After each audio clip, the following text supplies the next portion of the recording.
د دغه ځای نه بیا د مدینې حدود شروع کېږي ځکه نو مدینه منوره کې کجوره ډېره ده. ما وایي چې کېدای شي هغه هجرت چې به کوي هغه به دا ځای وي. بهرحال د یهودي سره ومه او هغه له مې به زمینداره کوله او دا یهودي را باندې ډېر زیات مین وي. ما به له ډېر په اخلاص کار کو نه را باندې مین هم ډېر زیات و. وی لګیا وم په پټو کې مې د هغه کار کو په کجورو کې کار مې وله کو په دې کې ناڅاپي چغې شو شور شو په مدینه منوره کې. زه لږ ودرېدم چې دا شور د څه شي دی. تپوس مې وکړو چې ولې دا خلک سره راوته او دا شور او دا غوغا سره جوړه شوه. وی چې د آخر زمانې هغه پیغمبر چې و که نه هغه د مکې نه مدینې منورې ته هجرت وکړو. پیغمبر د مکې نه مدینې ته راغی. ما وی چې زه الله تبارک وتعالی هغه دویم علامت هم پوره کړو دویم هم پوره کړو. وینا راړم خپل مالک لره. مالک ته مې وي چې ما نه لږې کجورې نه راکوي غلام دی که نه. ما ته چې ما نه لږې کجورې نه راکوي زه د دغې سړي خوا له ځمه ځان سره به لږې کجورې وورسمه. هغه راته وي چې ولې نه کجورې والتې که نه.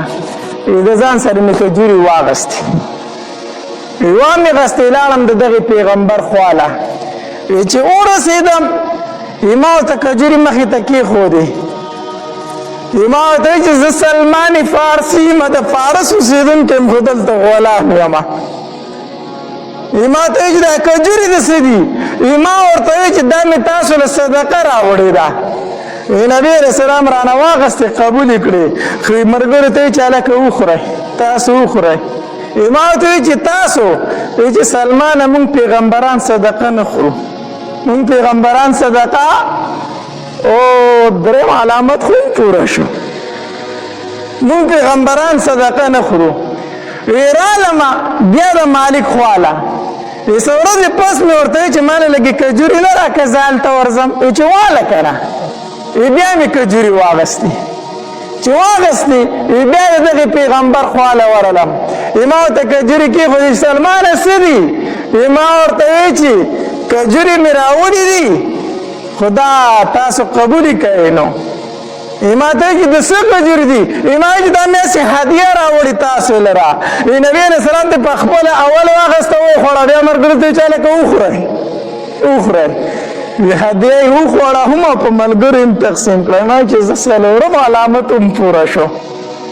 اوس یو علامت پاتې دی چې مهر نبوت دی. د نبی علیه السلام سره داسې کېناستمه بیا پاڅېدم. د نبي علیه السلام د ملګرو سره په خبرو اترو شو نو زه پاڅېدم. د نبي علیه السلام شا طرف ته به بار بار تلم چې اوس مهر نبوت وینم که نه. آخري علامت پاتې چې دا وینم. بار بار به د نبي علیه السلام شاته تلم خو ویلی خو مې نه شو چې د الله پاکه پیغمبره دا څادر ښکته کړه چې زه دې دا ولي مبارک وینم.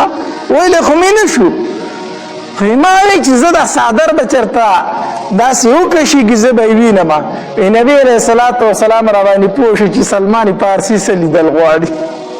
سلمان فارسي څه لیدل غواړي. نبی علیه السلام داسې د ځان نه څادر تاو کړی و کمیس نه و. نبی علیه السلام دا څادر داسې راښکته وکشه چې وکشه مهر نبوت مې د ولو په منځ کې ولیده چې د کوترې د هګۍ په مقدار باندې الله محمد رسول صلی الله علیه وسلم چې لیکلي شوي پې چې دا مې څه ولیدل ورمنډه مې کړه خوله مې پې کېښوده او په چغو چغو نبی علیه السلام ته په ژړا شومه چې د الله پاک پیغمبر ما هم دا لیدل غوښتل دا مې لیدل غوښتل. نبی علیه السلام له رالمه په ژړا ورته شومه. ما ورته چې کلمه راته ووایه. کلمه یې راته وویلله. ما ته چې سلمانه دلته راځئ. ما چې د الله پاک پیغمبره نه شم راتلی زه خو پردی غلام یم. زه به ستا خواله څنګه راسم. زه خو راوتې په تا پسې وم خو غلام شوی یم څه وکړمه. نبي علیه السلام راته وویل چې سلمانه د دې مولا سره د عقد کتابت وکړه. عقد کتابت ورسره وکړه. مکاتب دې تا جوړ کړي. ووایه ورته زه به له دومره پیسې درکړم ما آزاد کړه. دا عقد ورسره وکړه.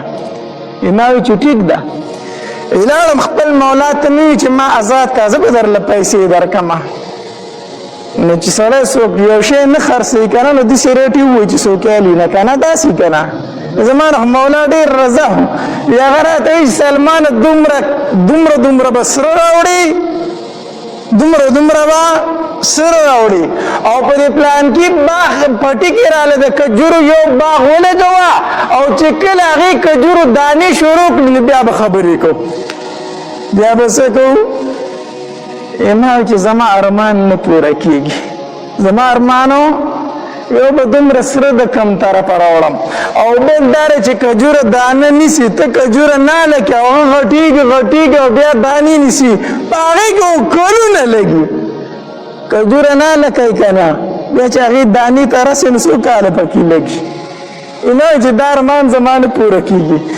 رالم نبي علیه صلات وسلام لره سترګو نه مې اوښکې روانې شي ما چې د الله پاک پیغمبران نه کېږي ما ته وی چې ولې ما ورته چې یو قرآن هغه دومره سره غواړي نو زما سره سره کم دی زه غلام یم او دویم هغه و چې کجور باغ راله ولګو چې دانې ونیسي بیا به دې ازادومه نو دا کېږي نبی علیه صلات وسلام راته وفرمایل چې سلمانه دا خبره ورسره پخه که دا ورسره څه که پخه که الله پاک پیغمبر سره کم دي بس تو سره خبره وکړه حق د سره وکړه بیه سره پوره که صحیح دی زه لاړم امام مولا ته وایي چې دا عقد راته منظور دی دا راته څه دی بیه زمونږ منظور دی چې صحیح دی هغه هم په خندا شي صحیح ده چې ته ماله باغ لګوې بیا کجوري کوي بیا به وروسته ګورو صحیح شو بیه مې ورسره وکړله ورځې لږې غونته تېرې نه وي چې نبي علیه صلات وسلام راپسې سوال جواب وکړو سلمان فارسي ته وایي چې زما خواله راشي د نبي علیه صلات وسلام خواله رالمه نبي علیه صلات وسلام راله سره راکړو چې سلمانه دا سره واله الله قربان شم د خپل محبوب نه سره څوک چاله ورکوي په کیلوګانو سره څوک چاله ورکوي نبي علیه صلات وسلام ته د یو تن اسلام دومره خوښ د یو مسلمان ازادېدل ورته دومره خوښ و مسلمانه واله دا سرو د الله پاک پیغمبر هغه چې کوم سره یادوي دا خو لږ دي دا خو نه پوره کېږي سلمانه دا اوس ته ورته دا وتله که نه دا خو ورته وتله چې سره مې وړو مولا له مې وړو مولا ته مې چې دا سره وتله چې هغه وتلل چې څومره هغه ولي دومره وختل هغې سره ولږ ما چې وړو ولږ خو چې څومره هغه ولي دومره وختل دا د نبي علیه السلام سوا معجزه وه د نبي علیه السلام ښایي یو سره خو وشو اوس کجوري به څه کېږي نبي علیه السلام کجورو د کار ټایم راغی نبي علیه السلام راته وایي چې سلمانه ته چې ځمکه برابر کړي بیا ما ته سوال جواب وکړه چې کجوري پکې درله وکړو کجوري پکې درله ما چې ځمکه برابر کړه نبی علیه السلام لرالم د الله پاک پیغمبر ځمکه مې تیاره کړې د کجوري پکې کرل غواړي نبی علیه صلات وسلام ملګری شو صحابه کرام ورسره دي لاس په څوک نه وروړی کجوري زه په خپله کرم نبی علیه صلات وسلام تمامې کجوري په خپل لاس نحل کړي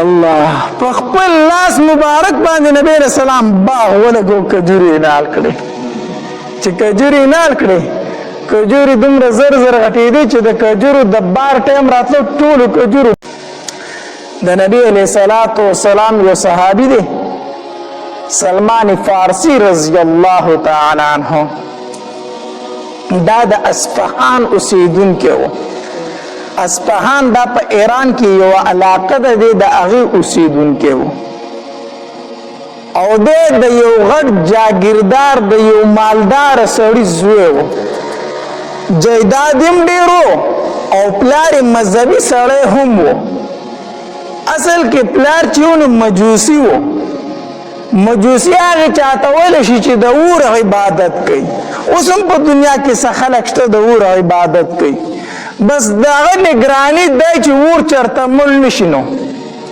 د قیامته پورې هغوی د خپل اور بلی هغه مړ کېدو ته نه ورکوي او د هغې ور عبادت کوي. نو د ده پلار مجوسي و په خپل مذهبي کارونو کې دومره مخکې و چې د دوی کومه اتشکده وه، د دوی چې کومه عبادت خانه و د هغې مشر د ده پلار و، هغې اور نګراني به د ده پلار کوله، دومره پکې مخکې و.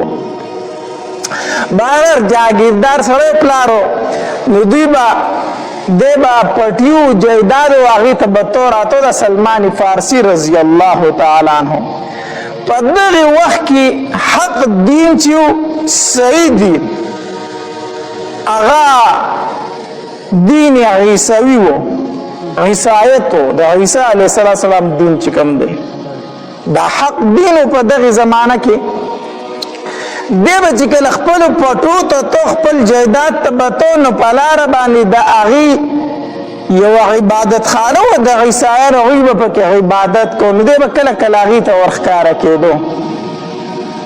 بس د هغې سره خبرې اترې شروع شوې، نو ده ورته وویل چې زه خو مجوسي یم، زه خو د اور عبادت کوم. هغې ورته ویل د اور عبادت ولې کوې، د الله عبادت ولې نه کوې؟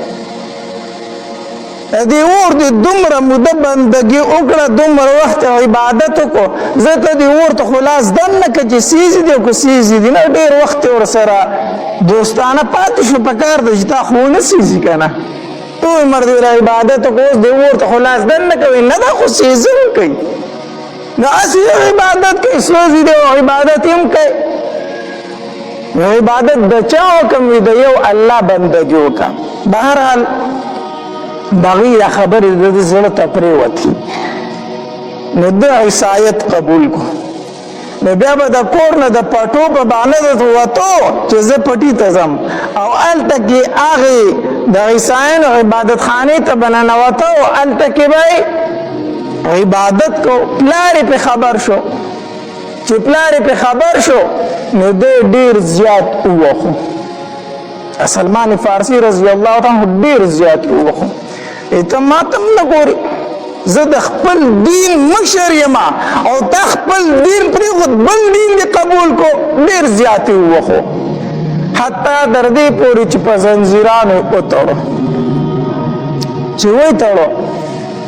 بهرحال دغې عبادت خانې والا ته وویلو چې دلته خو ما پلار نه پرېږدي، په څه طریقه ورته خبر ولېږو، خو ستاسو مین مرکز، ستاسو غټ مرکز کوم ځای کې دی؟ زموږ غټ مرکز په شام کې دی. وی کو چېرته ستاسو څه کسان شام ته تلو ما خبر کړه چې زه ورسره لاړ شم، ځکه دلته ما پلار نه پرېږدي. هغې ورته ویل ټیک ده. بیا څه عیسایانو شام ته تلل، ده ته سوال جواب راولېږل چې موږ ځو که ته راسره ملګری کېږي روان شه. نو سلمان فارسي رضی الله تعالی هغه زنځیران مات کړو، په هره طریقه چې ځان یې کوله وکړو، هغې کافري ته ځان ورسو او لاړ شام ته یې ځان ورسو، شام ته وتښتېدو. چې شام ته ورسېد هلته یې تپوس وکړو په تاسو کې غټ پادري دلته کم یو دی؟ د عیسایانو چې کوم غټ عالم دغه دلته کم یو دی؟ چا ورته یو تن وښوی دا دی چې هلته لاړ، ډېر ضعیفه پادري و. ده د هغه خدمت شروع کړه، خپله ټوله کیسه یې ورته وکړه چې پلار مې ډېر مالدار سړی دی او زه د یو مالدار سړي زوی یم، خو پلار مې مجوسي دی او زه یې په دغې باندې مجبوره کولی کوم، زه د کور نه راتښتېدلی یم او ما عیسایت قبول کړی دی. هغه ورته وی ټیک ده، زما سره به ده به د هغه خدمت کوو، زده کړه به یې ترې کوله. خو هغه پادري ډېر ښه سړی و، ښه سړی و، نیک سړی و. ده د هغه خدمت کو خو بوډا و. نو چې کله د هغه د مرګ وخت رانږدې شو، د ځنکدن ټیم و، بیمار شو، نو ده ورته وی ته خو مرې مړ کېږي او زه خو مسافر یم، وطن ته واپس تللی نه شم، چې ته مړ شې نو زه به چېرته ځم، ما ته خو هم څه لار وښیه که نه. نو دغې پادري ورته بیا بل پادري وښو، وی په پلانکۍ علاقې کې زمونږ یو پادري دی او ډېر نیک سړی دی، ته به د هغه خواله لاړ شي چې زه مړ شم. بهرحال دغه پادري مړ شو، دوی دفن کو. چې دفن کو سلمان فارسی رضی الله عنه خپل کړه کندرې راواغسته روان شو لاړ هغه بل فادری له ورسید هغه ته خپل کیسه وکړه چې تعالی پلان کې فادری را لګلې ما غمل دی خو هغه راته چې د خواله بل شي هغه ورته وی ټیک ده نو داغه خدمت شروع کړو داغه نه زده کړو شروع کړو خو دا دویم فادری چې وکنه دا ښه سړی نه سلمان فارسی رضی الله عنه فرمایي دی ټیک سړی نه اسی په ظاهر کې د ځان نه یو پیر یو نیک راخکړو خو یې نور ډیر دنیادار سړی پیسې د خلکو نه غستلې په ست طریقې جمعواري کوله ما د خدمت کو دیم بوډاو دې رانم په ملکېدو شو نه ما ورته چې ته عمرې خو زه به چېرته ځم ادې راته درېم تن یاد کو چې زه مړ شم هلته به لاړ شي بهرحال دیم مړ شو چې دې مړ شو هغې ځای نه روان شوم هغې درېم پادري له ورسېدم هغه هم ضعیفه سړی و دا خدمت مې کو د هغه هم ټایم د مرګ راغی چې هغه مړ کېده هغه ته مې تپوس وکړو چې ته رانه مرې زه به چېرته ځم هغه راته یوه خبره وکړه هغه راته وي چې زما نه وروسته ته د هېچا خواله مه ځه ځکه زمونږ عیسایت چې دی دا اوس ډېر خراب شوی دی اوس پکې خلکو د ځان نه ډېرې خبرې رېستلي دي اوس داسې یو سړی نشته دی چې زه یې تا ته وښیم چې د هغه خواله لاړ شه ته د هېچا خواله مه ځه خو زه دا وخت داسې اینمه که نه چې د آخرې زمانې د پیغمبر د راتلو ټایم دی مونږ د خپلو کتابونو نه معلومات کوو او مونږ ته د خپلو کتابونو نه اندازه داسې کېږي چې د آخرې زمانې د پیغمبر د راتلو وخت پوره شوی دی نو ته د هېچا خواله مه ځه د آخرې زمانې د پیغمبر تعالی شروع که زمانه پس سلمان فارسی رضی الله عنه فرمایي هغه ته زه پیژنم څنګه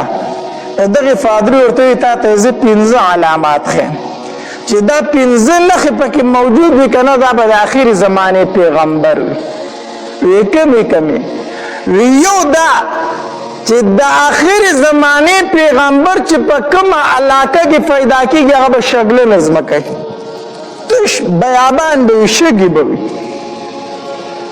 شینکې به پکې نه وي یو دا علامت دی دویم دغه پیغمبر چې کومې علاقې ته هجرت کوي په هغې علاقه کې به کجورې ډېرې زیات وي کجورې به پکې زیات وي درېیم علامت د دې پیغمبر دا دی چې صدقه به قبلوي خو خوري به یې نه خوري به یې نه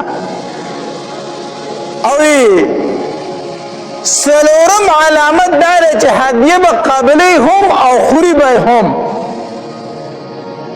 او پنځم علامت دا دی چې شاته د ولو په منځ کې به مهر نبوت وي دا پنځم علامت دی دا 15 خبر چې دی په اومنتلی کنه دا د اخري زمانه پیغمبر دی سلمان فارسی رضی الله عنه فرمای وای دغه فادری مفات شو مونږه دفن کو او زه دغه د خوانه روتم او ځان له مسګړي بيزي واغستي تجارت مې شروع کو چې دا تجارت به کوم دا ګړي بيزي وساروما دا شپانه خو ګرځي په هر علاقه ته دی رسیدلې کنه نو ګرځم او د خلکو نه معلومات کوم د اخري زمانه پیغمبر پسې به ګرځم ګړي بيزي مې واغستي ځان له تجارت هم کو هغه مې سره ولې هم په خوش کو په بیابانونو باندې به ګرځیدم یو قافله را سره میلو شوله د هغې نه مې تپوس وکړم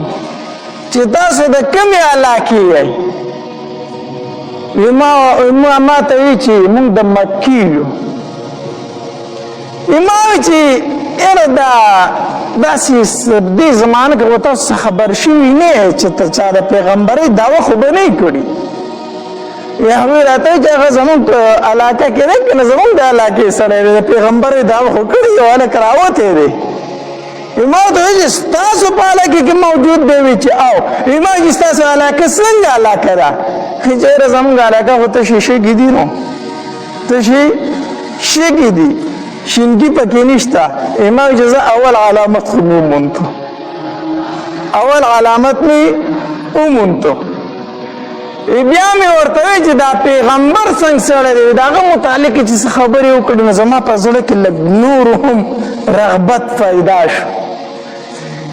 ما ورته وی چې یاره تاسو ما خپل کړي تر ځان سره بو نه ځئ. دې راته وی چې ولې نه، چې کله موږ واپس ځو تا سره لاړ شه که نه. ما ورته وی چې ټیک ده. بهرحال دې کافرې چې کله واپسي کوله ما ته وی چې موږ خو ځکو را سره ځي. ما وی چې زر سره ځم. دې سره مې واپسي وکړه، روان شوم.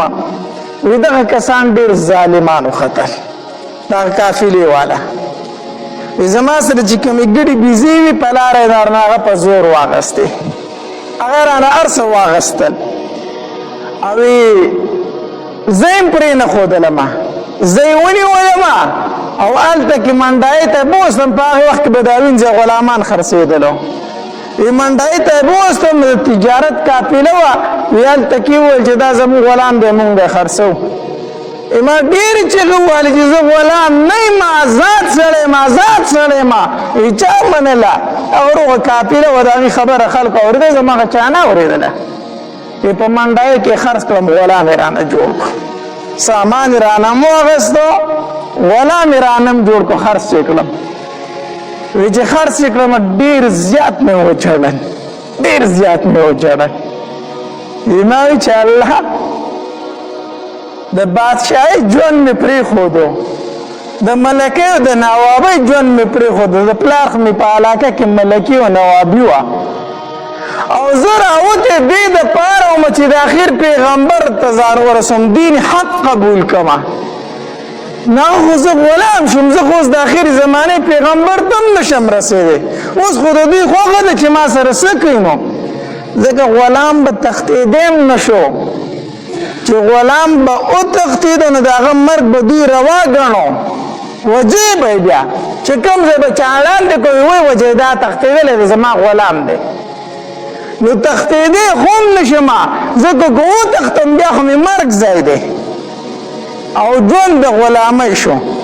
ډېر زیات مې جړل الله ته. بهرحال دی چا چې اخیستی وم هغه په بل خرڅ کړم، هغه په بل خرڅ کړم. څه ډېر ځایونه خرڅ شوم، تقریبا څه شل 15 ځایه خرڅ شوم.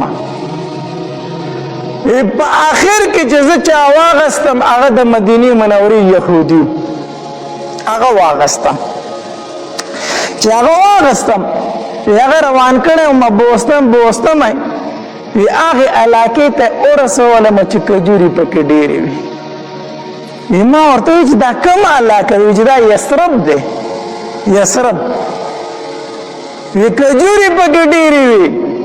وی زه خوشحاله شوم، ګوره چې دا پیغمبر هغه ځای به دی کو، ځکه مدینه منوره کې کجوره ډېره زیاته ده. ښه علماو لیکلي دي چې کله حج له لاړ شو، عمرې له لاړ شو، بیا مدینې منورې ته ځې که نه، نو په بس کې چې ناستې که نه، او کله د کجورو باغات شروع شو، د کجورو باغونه شروع شو، نو د مدینې منورې حدود شروع کېدو والې دي، د دغې ځای نه به ته درود شریف شروع کړي.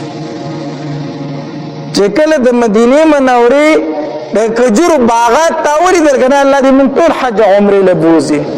چې کله د مکې نه ځئ مدینې منورې ته، نو چې کله د کجورو باغات شروع شو، د کجورو ونې شروع شوې، د دغې ځای نه څه شروع کړه؟ درود شریف په شروع کوي. دا علماو لیکلي صحیح طریقه ده، د دغې ځای نه به درود شریف شروع کوي. حدیث مبارک کې راځي، نبی علیہ الصلوۃ والسلام فرمایي وی د ټول نه زیات تکلیفونه الله تبارک وتعالی په دنیا کې پیغمبرانو ته ورکړي دي، پیغمبرانو ته ورکړي. او بیا چې پیغمبر ته څوک څومره زیات نږدې وي دومره به په تکلیفونه زیات راځي. څومره چې پیغمبر ته څوک نږدې وي دومره به په هغه باندې څه وي؟ تکلیف زیات وي. الله نو تکلیفونه به راځي، مصیبتونه به راځي. بعضې خلک داسې که نه مونږ ته ټلیفون وکړي وایي مولي صاحب چې مونځ او دس مې نه کوه، ښه بیکاره ګرځېدم نو هر کار مې سم سم و. اوس مې وظیفې شروع کړې، مونځ اودس مې شروع کړی، یو کار مې هم سمې نه خوري. داسې وي پکې اکثر خلک که نه، وظیفې هم کوم، مونځونه هم کوم، او نور فاسقان فاجران دي د هغې کار په بره روان دی او زما په ښکته را روان دی. نو زه ورته وایم الله تبارک وتعالی درنه په دې مصیبتونو باندې کوم ګناهونه چې دي کړي هغه درنه ختموي که نه، هغه درنه ختموي. ستا دپاره الله په جنت کې ټکانه مقرر کړې ده، ځکه خو ته دیندارۍ ته راواړولې. اوس په دې دیندارۍ کې به مصیبتونه راځي چې کوم ګناهونه شوي چې د هغې کفاره درله په دنیا کې درکړې شي، او الله تبارک وتعالی به ستا درجې اوچتې کړي، دغه مقام ته دې ورسوي. نو په دین اسلام کې تکلیفونه به میلاویږي، مصیبتونه به میلاویږي، ځکه حدیث مبارک کې راځي نبی علیہ الصلوۃ والسلام فرمایي چې کله الله تبارک وتعالی جنت او جهنم جوړ کړل، دای پیدا کړل، نو الله تبارک وتعالی جبرئیل علیہ الصلوۃ والسلام ته حکم وکړو، وی جبرئیل لاړ شه د جنت تماشا وکوي ګوره. نو جبرئیل علیہ الصلوۃ والسلام جنت ته لاړو، نو جنت وکتو او د هغې نعمتونه او د هغې خوشحالۍ ولیدلې. نو چې واپس راغی الله تبارک وتعالی ترنه تپوس وکړو جبرئیل جنت څنګه و؟ نو جبرئیل علیہ السلام فرمایل وی الله ته دې جنت متعلق چې چاته خبر ورسېدو نو هغه به خامخا دې جنت دپاره تیارې کړي، دې ته به ځان را رسوي. داسې نعمتونه چې چا واورېدل نو ضرور به ځان دې جنت له را رسوي. ځکه حدیث مبارک کې راځي نبی علیہ الصلوۃ والسلام فرمای حدیث قدسی دی، الله تبارک وتعالی فرمای وای د مؤمن د پاره چې ما په جنت کې کوم نعمتونه تیار کړی دي تر اوسه پورې سترګو لیدلي نه دي، وګونو اورېدلي نه دي، او د یو انسان په تصور کې د هغې خیال هم نشي راتلی، د انسان په زړه کې د هغې تصور او خیال هم نشي راتلی. داسې نعمتونه الله تبارک وتعالی د مؤمن دپاره په جنت کې تیار کړي. نو جبرئیل علیہ السلام فرمایلي الله دا کوم نعمتونه چې په جنت کې دي، کوم انسان چې د دې نعمتونو نه خبر شو نو ضرور به دې جنت ته ځان را رسوي. بیا ورته الله تبارک وتعالی فرمایل وی جبرئیل لاړ شه د جهنم تماشا وکړه، جهنم وینه. جبرئیل علیہ السلام لاړو د جهنم ننداره وکړه او د جهنم هغه وورې ولیدو، د جهنم هغه بړکای ولیدله، د جهنم هغه غصه ولیدله، د هغې عذابونه ولیدل. چې واپس راغی الله ته دې جهنم متعلق چې د چا وګونو ته هم د دې خبر ورسېدو چېرته به دې جهنم ته هغه رانشي، چېرته به هم دې جهنم ته رانشي. بیا ورته الله تبارک وتعالی وفرمایل وی جبرئیله اوس لاړ شه لږ بیا د جنت تماشا وکړه، ځکه دا جنت چې دی دا خو ډېر ښایسته ما تیار کړی، ډېر ښکلی ما تیار کړی دی، خو دې جنت ته به راځي خلک څنګه؟ د دې د راتلو هغه اسباب ورشه وګوره چې دې جنت ته به سړی څنګه راځي. نو جبرئیل علیہ السلام لاړو او چې کوم اسباب دي د جنت د طلوع، کوم اعمال دي د جنت د طلوع، کوم تکلیفونه برداشت کول دي د جنت لپاره چې هغه ولیدل کنه او واپس راغی وی الله دی جنت ته هیڅوک نشي راتلی، که څوک راځي صرف ستا په رحم به راشي. دی جنت ته راتله ډېر مشکل دي، ځکه چې د جنت ته راتله په تکلیفونو باندې دي، په مصیبتونو باندې دي. څه تکلیفونه د شریعت دي او څه تکلیفونه هسې په انسان باندې راشي، لکه مونځ کول د ورځې 5 ټیمه رابو چې ته وایي ګران کار دی که نه. غرمه خلک خوبونه کوي، ته به په غرمه کې پاسې جومات ته به مانځله راځي. لاندې لاندې شپې دي، خوب به دې لا پوره شوی نه بیا به مانځله پاسې. په ژمي کې یخې شپې د سحر مانځله به پاسې مسجد ته به راځي. سخته ګرمي به وي، تږی به وي، وږی به وي، خو روژه به نیسي. دا تکلیفونه نه دي، روژه به نیسي. دارنګې بدني تکلیفونه هم په انسان باندې ډېر شی راځي که نه. تبه ده، ټوخی دی، بل مرض دی، غریبي ده، بل مرض دی، بل مرض دی، دا تکلیفونه په انسان راځي نه. دا هم ګورې د جنت دپاره یوه ذریعه ده په انسان باندې دا تکلیفونه راتلله. لکه حدیث مبارک کې راځي، نبی علیه السلام فرمایي وی د یو انسان د پاره الله تبارک وتعالی په جنت کې ځای جوړ کړی وي، دی د جنت د پاره پیدا کړی وي، خو دی په خپل عمل باندې دغې ځای ته نشي رسېدی. الله د ده یو مقام مقرر کړی په جنت کې، خو د ده عمل داسې دی چې دی هغې ته په دې عمل باندې ځانو نشي رسولی. نو الله تبارک وتعالی په ده باندې تکلیفونه راولي، مصیبتونه پی راولي. نو په هغې تکلیفونو او مصیبتونو سره الله د ده نه ګناهونه ختم کړي او د ده درجې پې اوچتې کړي، د دې درجې پې څه کړي؟ اوچتې کړي. نو الله په دې تکلیفونو سره دغې ځای ته ورسوي. خو دا کم تکلیفونه او کم مصیبتونه دي چې کله په انسان باندې مصیبت راغی، تکلیف پې راغی، د په دغې ټایم کې بدې ردې نه ویلې، د الله ناشکري نه کوله، بس وی الله دا غریبي هم ستا د طرف نه ده، بس الله دا مصیبت هم ستا د طرف نه دی، الله دا مصیبت راله په شفا باندې بدل که، الله دا غریبي راله په مالداري باندې بدل که.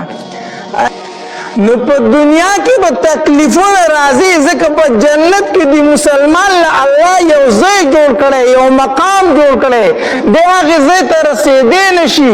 الله په ده باندې بیماري راولي، بل تکلیف راولي، دی پې صبر وکړي، د هغې صبر د وجې نه الله تبارک وتعالی د ده درجې اوچتې کړي او ګناهونه ترې ختم کړي، ګناهونه ترې څه کړي؟ ختم کی. روایت خو راځي چې د انسان په لاس کې غنه لاړه شي، غنه کنه په دې ورته الله اجر ورکوي، په دې ورته الله اجر ورکوي چې دته یو تکلیف میلاو شو. نو کله چې جبرئیل علیه السلام هغه مصیبتونه وکتل، هغه تکلیفونه وکتل چې دا تکلیفونه به برداشت کوي، هله به جنت ته ځي. ځکه حدیث مبارک کې راځي وی جنت الله په تکلیفونو باندې پټ کړی دی. حدیث مبارک کې راځي نبی علیہ السلام فرمایي خبردار دا الله سودا ګوره ګرانه ده، دا الله سودا سره ګرانه ده، دا الله سودا ارزانه نه ده. جنت ګټل داسې آسان کار نه دی، تکلیف په برداشت کوي. زموږ استاد به فرمایي داسې د لون خو خیرات خو نه ده چې هر سړی دې ورته ځي، تکلیفونه به برداشت کوي. نو جبرئیل علیه السلام چې هغه تکلیفونه وکتل که نه او واپس راغی وی الله دې جنت ته تله ګران دي، صرف ستا په رحم به ورته خلک ځي. بیا ورته الله تبارک وتعالی فرمایي اوس لاړ شه د جهنم د تلو اسباب وګوره چې د جهنم ته به خلک د کومو عملونو د وجه نه ځي. نو چې جبرئیل علیه السلام لاړو او جهنم یې وکتو نو جهنم په مزو کې پټو. جهنم په څه کې پټو؟ په مزو کې پټ دی. ځکه چې عیاشۍ دي، خوشحالۍ دي، بدکارۍ دي، غلا ده، زنا ده، بل عمل دی، ټول خوشحالۍ. ګناه خو د هر انسان زړه غواړي که نه؟ د هر انسان زړه ګناه غواړي، خو ځان به د ګناه نه بچ کړي. نو چې ستا زړه سمني او هغه کوي، خپله مرضي کوي او ځان خوشحالۍ په دنیا کې، نو چېرته به ځې؟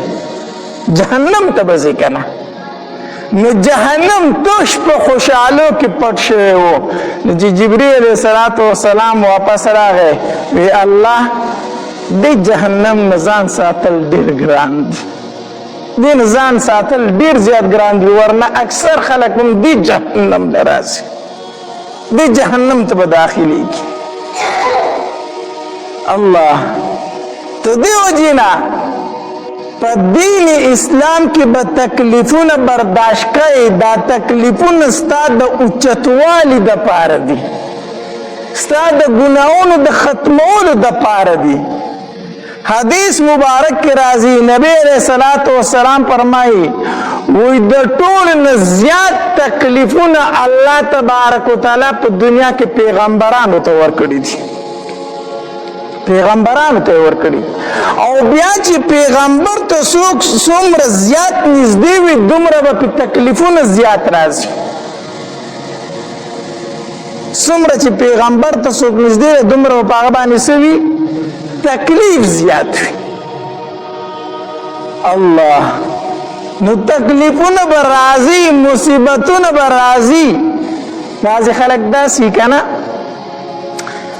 مونږ ته ټلیفون وکړي وایي مولي صاحب چې مونځ او دس مې نه کوه، ښه بېکاره ګرځېدم نو هر کار مې سم و، اوس مې وظیفې شروع کړی، مونځ او دس مې شروع کړی، یو کار مې هم څه مې نه خوري. داسې وي پکې اکثر خلک که نه، وظیفې هم کوم، مونځونه هم کوم او نور فاسقان فاجران دي د هغې کار په بره روان دی او زما هغه په ښکته را روان دی. نو زه ورته واما الله تبارک وتعالی درنه په دې مصیبتونو باندې کوم ګناهونه چې دي کړي هغه درنه ختموي که نه؟ هغه درنه ختموي. ستا دپاره الله په جنت کې ټکانه مقرر کړې ده، ځکه خو ته دیندارۍ ته راواړولې. اوس په دې دیندارۍ کې به مصیبتونه راځي چې کوم ګناهونه شوي چې د هغې کفاره درله په دنیا کې درکړې شي. او الله تبارک وتعالی په ستا درجې اوچتې کړي، دغه مقام ته دې ورسوي. نو ان مع العسر یسرا، ان مع العسر یسرا. د دین اسلام د پاره چې چا سختی برداشت کړې ده که نه، نو د هرې سختۍ سره بیا څه دي؟ خوشحالۍ دي. د هرې سختۍ نه وروسته بیا خوشحالۍ دي. خو د دین اسلام د پاره دا چې دنیا د پاره ته تکلیفونه برداشت کړه، بیا و چې وروسته به خوشحالۍ راځي.